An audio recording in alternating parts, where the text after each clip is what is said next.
Attic insulation plays an important role in home energy efficiency and comfort for the people living inside. But a few common mistakes installing insulation can negatively impact attic ventilation, offsetting any gains the insulation originally provided and possibly causing costly damage. Hi there. Welcome back to another episode of our podcast, Airing It Out with AirVent. My name is pscelsi. I host AirVent's Attic Ventilation Ask the Expert seminars offered every winter to residential roofing professionals all across North America since 1998. It was 4 days before Christmas 2020 when I received an email from Ron Bastian, owner of Bastian Roofing in Richfield, Wisconsin.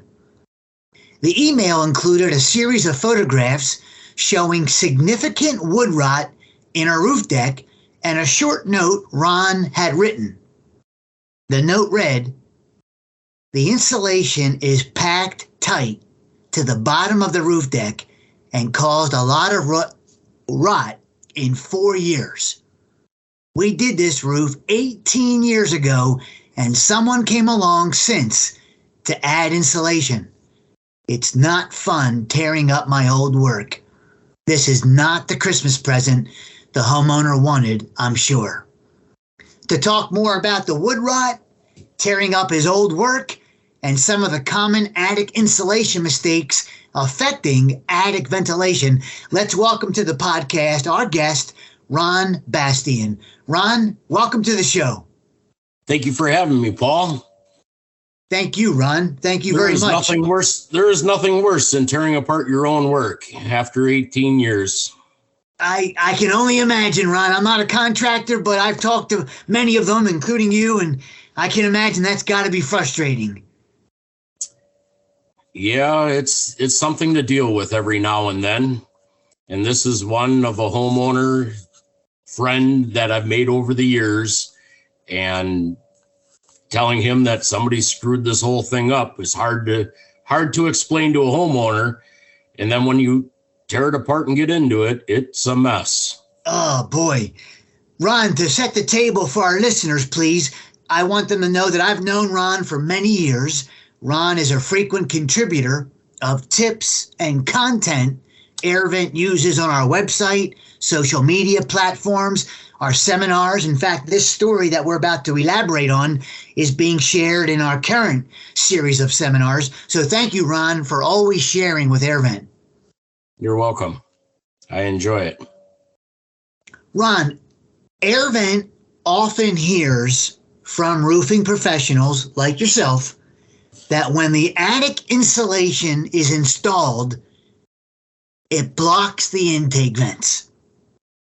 That shuts off 50% of the attic ventilation system because ventilation is a 1-2 combination of intake air through vents low on the roof or in the soffit overhang and exhaust through vents placed high on the roof at or near the peak.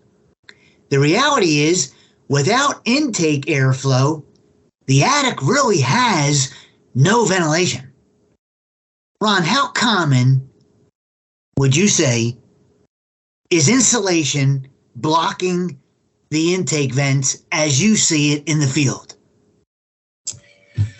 In the field, when I sell my jobs, that ventilation is a huge, huge part of my business. Yes. And that sets me apart from everybody else.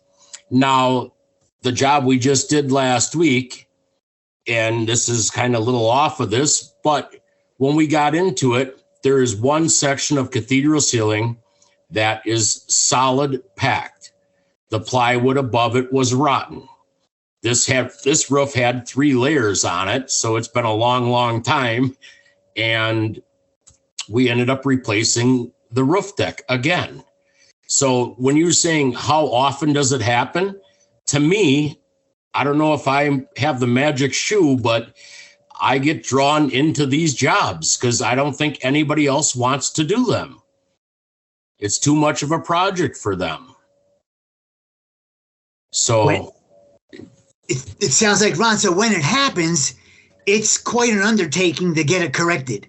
Exactly. Undertaking is putting it mildly. Oh.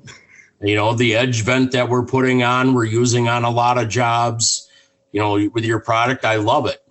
It's a good way to get intake as long as you don't, that's where you need it. If you can get the soffit ventilation right, great. Other than that, there's times and times again that you can't do it without the edge vent. Right. I'm glad you guys came up with that. Thank you. For our listeners, the edge vent is a type of rooftop intake vent. Ron, not that you have all the answers, you can't read people's minds, but just in your estimation, why do you think it's happening that someone is installing the insulation that blocks the important intake vents? My biggest thing is why they do it is they are uneducated on the proper terms of airflow. That's why they do it. Fair enough. Lack of understanding, lack of knowledge. Yes, lack of knowledge is perfectly it. Okay. Sounds and like you doing your seminars helps out a lot. Not only the roofing contractors, but the insulating contractors should be involved in this as well. And Ron, I'm making a note. We AirVent, we could do a better job of actively inviting insulation contractors to the seminars, reaching out to them beyond the seminar with information. So thank you for that note. Just made a little note about that. So Ron, in the case of this Christmas 2020 project, my notes call it a nightmare. I took a little liberty there, but nightmare. And the photos that you shared, which were very vivid, by the way. Thank you for the photos. Again, we're sharing them in our seminars. And if anyone wants to see those photos for our listeners, they are on airvent.com in our portal, Homeowner Hut.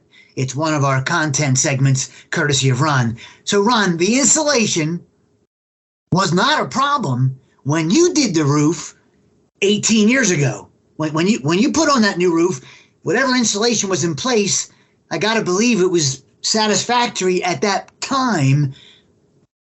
What can we do as a manufacturer, as someone trying to educate the industry? What can we do to prevent this from happening after the roofer has done it correctly and someone wants to increase the insulation? Any thoughts on that? How can we get that message out? Everybody along the way, homeowners, insulators, contractors, they all need the same education on the airflow. How do you get that out? It's technology today that's trying this, and with the podcast today, this is helping things also. The only way to really stop it from happening, I don't think you ever will, but of course, this 2020 Christmas nightmare, as you call it, it is a nightmare. This job I did the roof 18 years ago. I got called back that the roof is leaking. I went up into the attic and I noticed that in between each rafter spacing, the insulation was blocking it. So it was cold out. It was about 5 degrees below zero here in Wisconsin.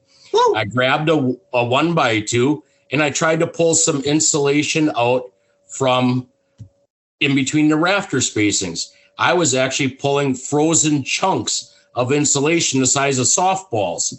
I got one to punch completely through to put an insulation baffle in. And when I did that, I noticed discoloration on the bottom of the roof deck. And I started playing around a little bit more, and I poked the 1x2 almost through the roof. Then I have to go and explain to the homeowner that we got to tear the roof off to replace rotten roof decking. And when we got it off, you got the pictures. Yes. It was not a very good Christmas present for that homeowner. No, boy, Ron, I've been sharing those photos with every audience.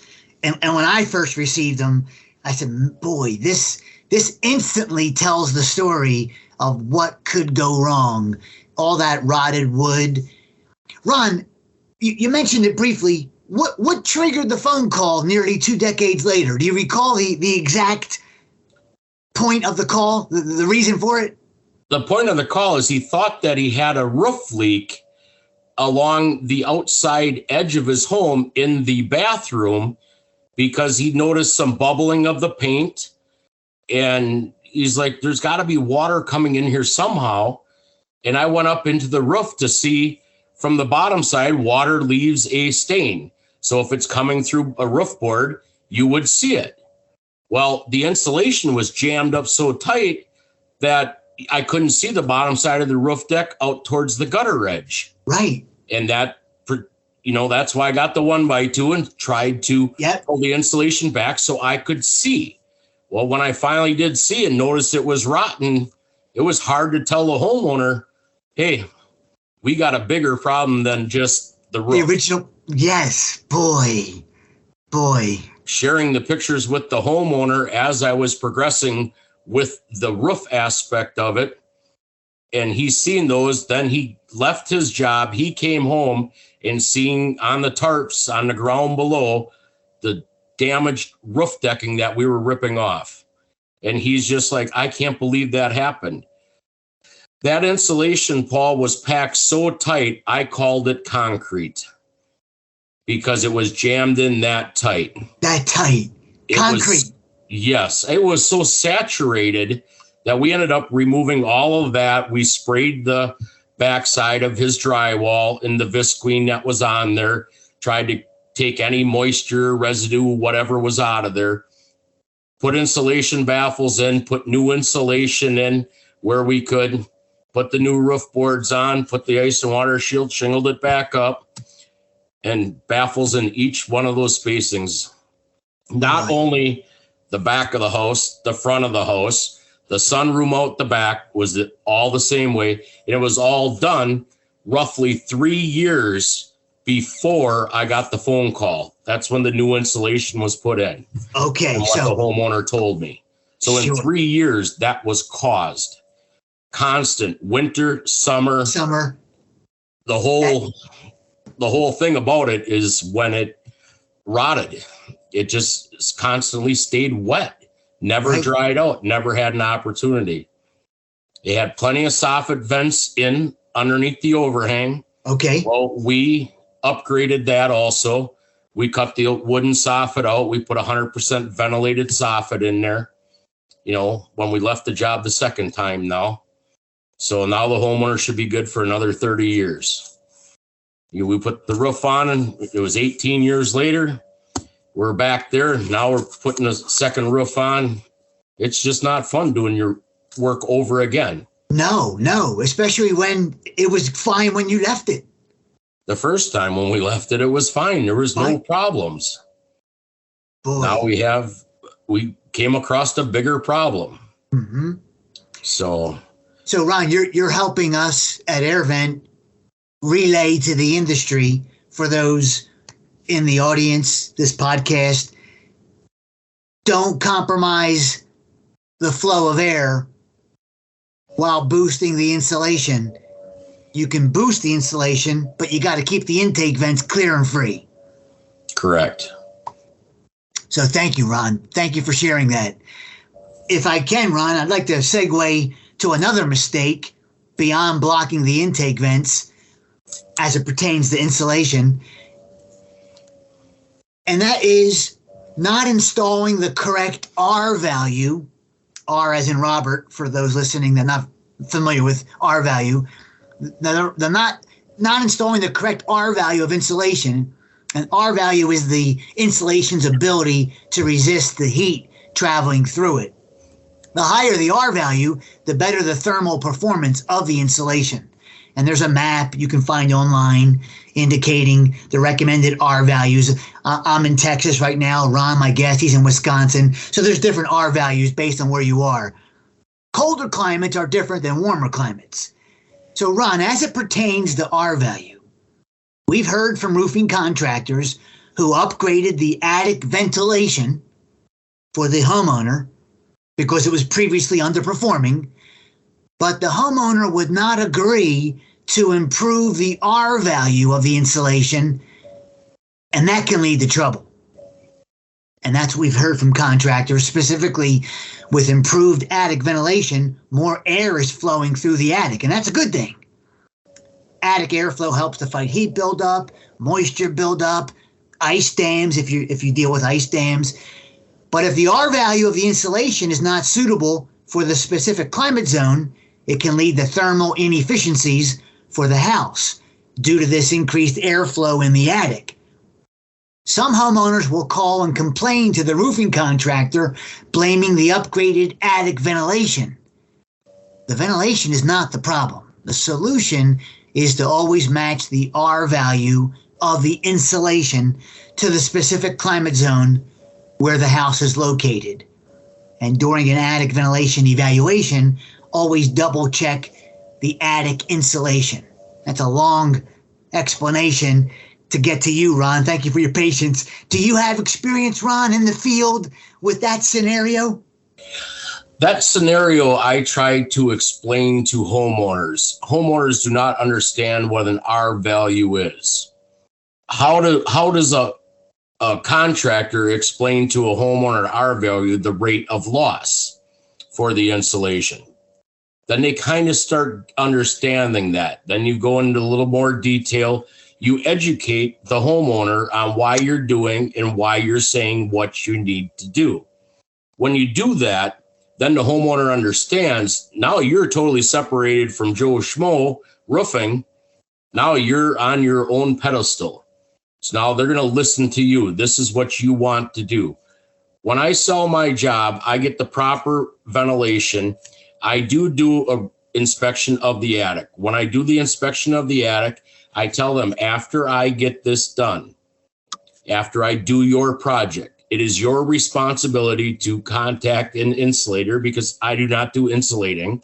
I am a roofer by trade, but they need to contract a quality insulator. I have a couple that are on the same page with me with the ventilation. They know what I'm looking for. Baffles in every rafter spacing. They can have their R30 value here in Wisconsin, which is the low side. 50 is the high. That's fine. You don't need that in Texas. No. So, but if you can get that corrected and up to snuff. Hey, Ron, as we kind of wind down this Christmas project from 2020 and how you had to redo your work, is there anything you'd like to add for our listeners' benefit specific to attic insulation as it affects attic ventilation or honestly, Ron, anything in general?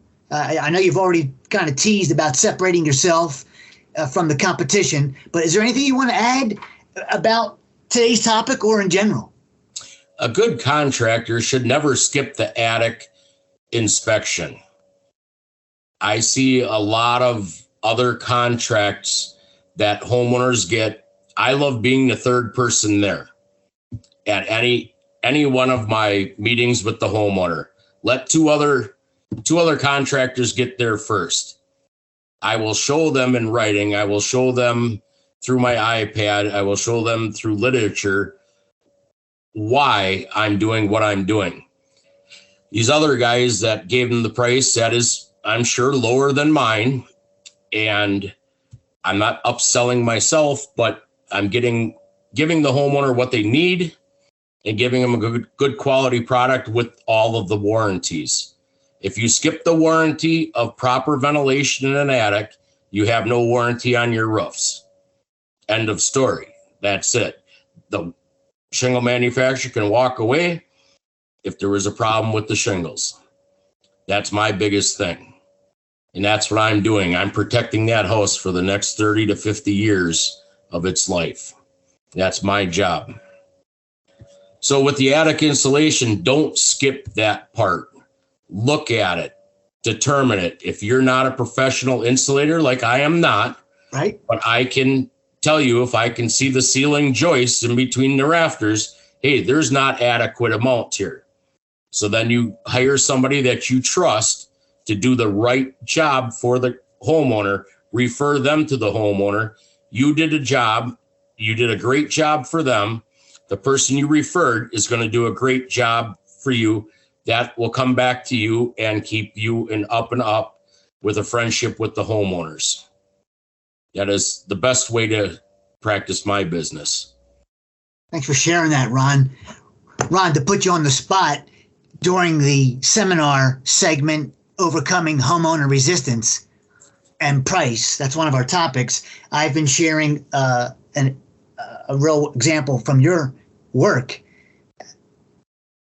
where the homeowner was watching you during the estimating process and pretty much said, Ron, I can already tell you probably are going to be a little bit higher in price based on how thorough you are than the others, but I'm also probably getting more bang for my buck. I'm paraphrasing here. I'm getting more bang for my buck. You're hired. I've been using that, Ron, in the seminars to explain higher price doesn't mean it's an unreasonable price. It means you have to explain what they're getting for that price. So thanks for sharing that, Ron. Yeah, matter of fact, just today, I walked in with a proposal to a homeowner, and he's had 3 other proposals. I was the 4th guy there. Okay. I asked him if I could bring my stepladder, and I stuck my head up in the attic. When I came down the ladder, he said, you're hired. That's exactly what he said. He didn't even see my proposal yet. Wow. I am the only person that went in, and I explained to him I was looking for the bathroom fan vents. I don't see them from the outside. Where are they running? Where are they running to? Well, I've seen them heading into the soffit. Told them they did not have enough attic insulation. So when I'm done with the project, you're going to have to improve that. I'm going to make this thing breathe. You are going to stop the ice buildup along your gutter edge, right? Earlier, I think it was early January, he had 6 inches ice around his gutter edge, a 2-foot overhang.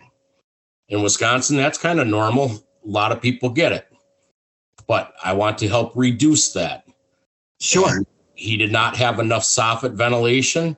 I'm going to improve that. His bathroom fan vents are just blowing right out in the middle of the attic. I'm going to improve that. His kitchen hood fan vent, an 8-inch pipe coming from the kitchen hood fan, right up in the middle of the roof. It doesn't even come close to a square vent at all. That has to be up to the roof. Correct. And when I explained that, as I was looking around inside there, I came down the ladder, said, you got the job. I love He that. didn't even look at the price yet. He knew he was going to get what he wanted. A house is the biggest investment in somebody's life. Why skimp on it? Why go with the cheap guy? Are you going to sell your house in 3 years? Well, that's why they go with the cheap guy. Well, if you're going to stay in your house, your biggest investment in your life, stick your money into your house. It's worth it with the right contractor. Ron, I'm going to amend my explanation next week at our live seminars. I'm going to explain that story. You came down from the attic and boom, didn't even look at your price. I love that. That was Ron. Today. That was great. That's breaking news. Hey, Ron, does it happen where you're the first on the scene? And I know you prefer to be second or third or fourth, but not that you're keeping track of this, but are you the first sometimes? And then sometimes when I'm first, and then the homeowner calls me back and said, well, these other 2 guys didn't talk anything about it. Why were you talking ventilation? I said, to give you the maximum warranty from your shingles. I said, I dot every I, cross every T to make sure you're getting what you pay for. When the other guys write limited lifetime warranty on their roofs, if they didn't dot every I, cross every T to make the proper ventilation, you have no warranty from the shingle manufacturers. So I have to do that. That's my job. That's what I'm selling you. If they want to sell a limited lifetime warranty, that's fine with them. But when it comes to the shingles, you're going to end up taking them back to court because they sold you a limited lifetime roof, but they didn't do the whole job. Well, the average roofing company in Wisconsin is in business 6 to 8 years, not 53 years like we are. So that sets us apart too. Congratulations. Being in business a long time, doing the job correctly. Yes. How many roofing companies are in business over 50 years? That's impressive. Very impressive. Yep. I'm second generation, but my dad taught me right.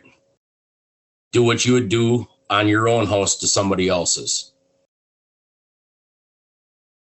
Thank you, Ron. I want to thank you very much for being our guest today.